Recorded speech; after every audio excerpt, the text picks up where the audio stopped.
Harimau melawan naga. Siapakah yang akan menang?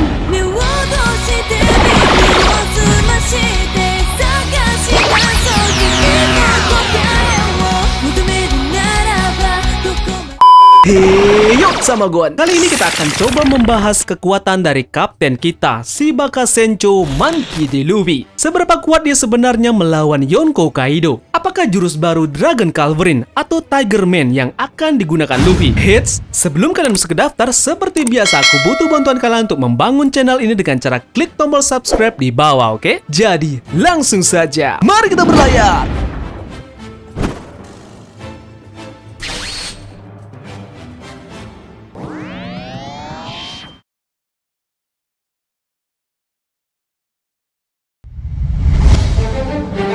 Onigashima akan menjadi tempat di mana Luffy akan berhadapan dengan Yonko Kaido. Mereka berdua sudah dipastikan akan berduel dalam perang besar ini. Luffy yang sangat ingin menjadi Raja Bajak Laut harus menemui jalan terjalnya dulu di dunia baru ini. Salah satunya adalah mengharuskannya untuk menjatuhkan semua Yonko. Jika ingin menjadi Raja Bajak Laut, kita harus menjatuhkan semua sistem yang ada di dunia One Piece ini, tidak terkecuali sistem Yonko. Jika masih ada sistem Yonko, maka dunia dalam berlayar tidak akan sebebas yang Luffy inginkan. Luffy sangat ingin berlayar dengan kebebasan yang harus dimiliki oleh semua orang.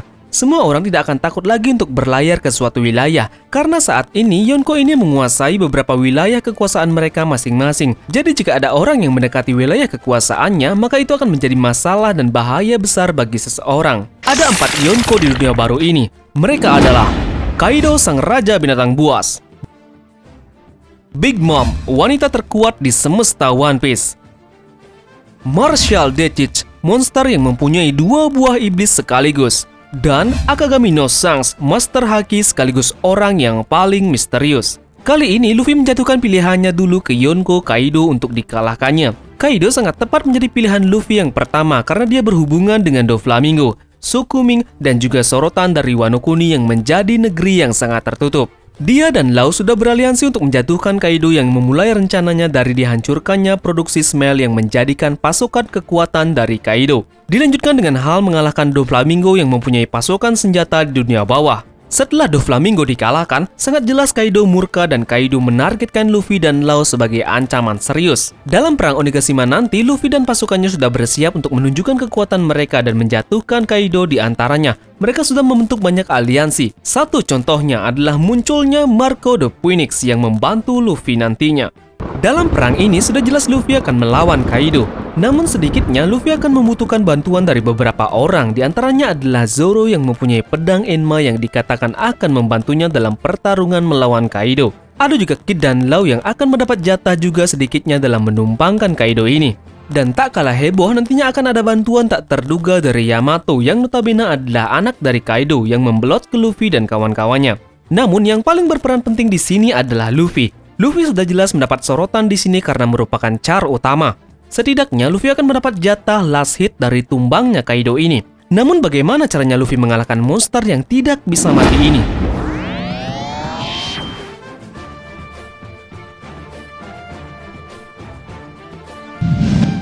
Pertama, Oda sudah mulai melakukan power up terhadap kekuatan Luffy mulai dari time skip. Dia awalnya dilatih oleh Rayleigh yang seorang tangan kanan dari Raja Bajak Laut, Goldie Roger.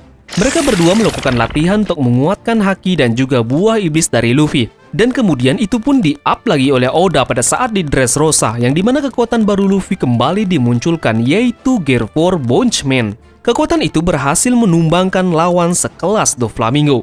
Nah, kemudian setelah itu, Oda kembali melakukan tune-up kepada kekuatan Luffy, yang dimana sekarang Luffy berada di Whole Cake Island. Lawan kali ini makin berat, yaitu Colored Cracker, sang komandan manis dari Big Mom. Di sini kembali muncul kekuatan baru Luffy, yaitu Gear 4 Tankman. Kekuatannya ini lagi-lagi sukses untuk menumbangkan Cracker dengan Tankman-nya tersebut. Setelah itu, Oda kembali berhasil mengangkat power dari Luffy lagi, yang pada saat itu lawannya adalah Katakuri. Ini merupakan lawan yang paling berat. Namun dalam pertarungannya melawan Katakuri di sini, Luffy mendapatkan banyak sekali pengalaman. Di antaranya yang paling mencolok adalah bangkitnya Kenbusoko Haki milik Luffy yang sejajar dengan Katakuri dalam melihat masa depan. Dalam pertarungannya melawan Katakuri ini, Oda juga memperlihatkan lagi kekuatan baru. Kali ini yang muncul adalah Gear 4 Snake Man. Snake Man adalah kekuatan yang mengutamakan kecepatan untuk menandingi haki Kenbusoko milik Katakuri. Kekuatan dari Snake Man pun sukses dalam menjatuhkan komandan manis yang bernilai 1 miliar belly ini. Kemudian ada satu part lagi yang dimunculkan Oda dalam menaikkan power dari Luffy ini, yaitu pada saat di penjara Udon, di mana dia di sana bertemu dengan kakek Hyo yang mengajarinya kekuatan Bosusoko Haki tingkat lanjut. Ini akan menambah pengalaman haki yang dimiliki oleh Luffy. Nah, Oda sudah menunjukkan beberapa kekuatan yang sejatinya akan dibuat untuk menambah power guna melawan sang Yonko Kaido. Jadi, apakah ada kekuatan baru lagi yang akan dimunculkan Oda dalam melawan Yonko ini? Jawabannya adalah ada, yaitu adalah Dragon Calverin. Baru-baru ini muncul nama Dragon Calverin dari sebuah developer game yang merilis kekuatan baru dari Luffy ini. Dalam cerita akhir di game tersebut, diperlihatkan Luffy yang melawan bos dari game tersebut, yaitu Kaido. Dalam pertarungannya tersebut, Luffy mengeluarkan jurus terakhir yaitu Gomu Gomu no Dragon Calverin. Kekuatan barunya ini sukses untuk menumbangkan Yonko Kaido. Namun banyak yang berpendapat dalam game tidak bisa ditarik acuan ke manganya.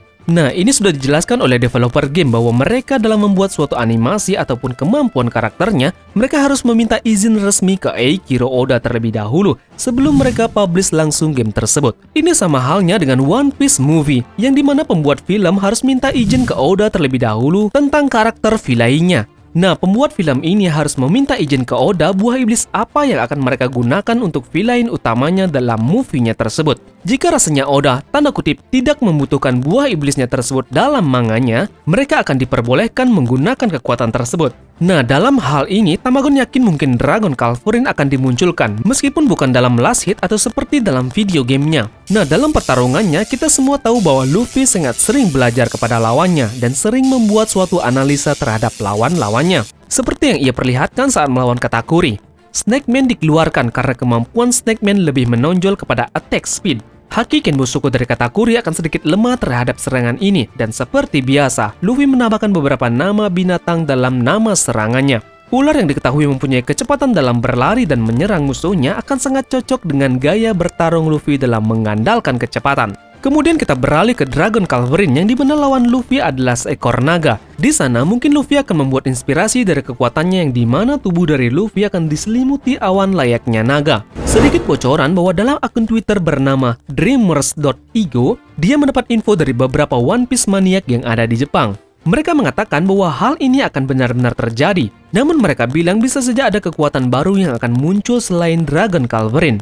Nah, jika ada kekuatan baru lagi selain Dragon Calverin, lalu apa kekuatan tersebut? Sekarang kita merujuk ke penamaan binatang pada jurus-jurusnya. Kita bisa lihat ke belakang lagi yang dimana pada saat time skip, Luffy sedang berlatih bersama dengan beberapa binatang di hutan tersebut. Teknik-teknik Gear 4 diambil dari hewan-hewan teman latihan Luffy dan yang menjadi temannya. Sebenarnya tidak semua teknik yang muncul di Gear 4, karena ada beberapa juga yang muncul dalam Gear 3. Nah, kita sebut contohnya saja ya. Contohnya saja adalah King Kong Gun, yaitu gorila.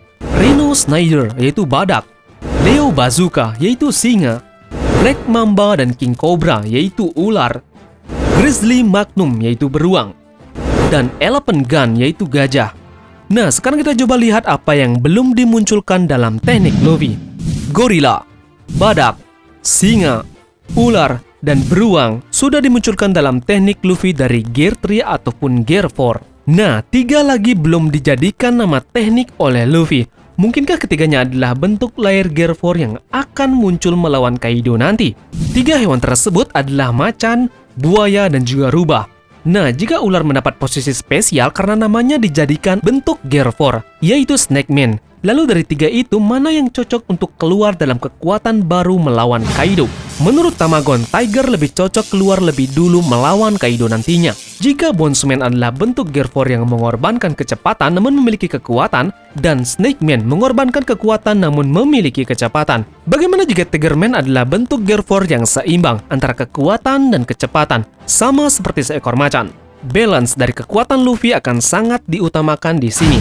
Ini juga bisa kita kaitkan dengan hewan penjaga yang ada dalam mitologi Jepang. Wujud dari binatang dewa yang menjaga mata angin barat adalah harimau putih dan berhubungan dengan planet Venus. Byakko atau harimau putih dikenal dengan kekuatan dan keberaniannya.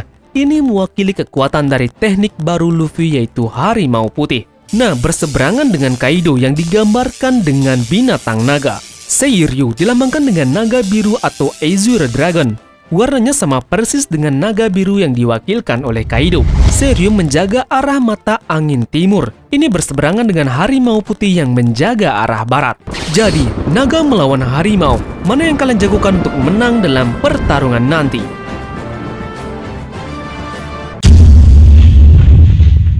Jadi, apakah harimau, rubah, ataupun buaya yang menjadi kekuatan baru Luffy untuk mengalahkan Kaido? Tulis pendapat kalian di kolom komentar ya. Dan jangan lupa like-nya jika kalian suka pembahasan ini. Terima kasih sudah menonton. And the last word.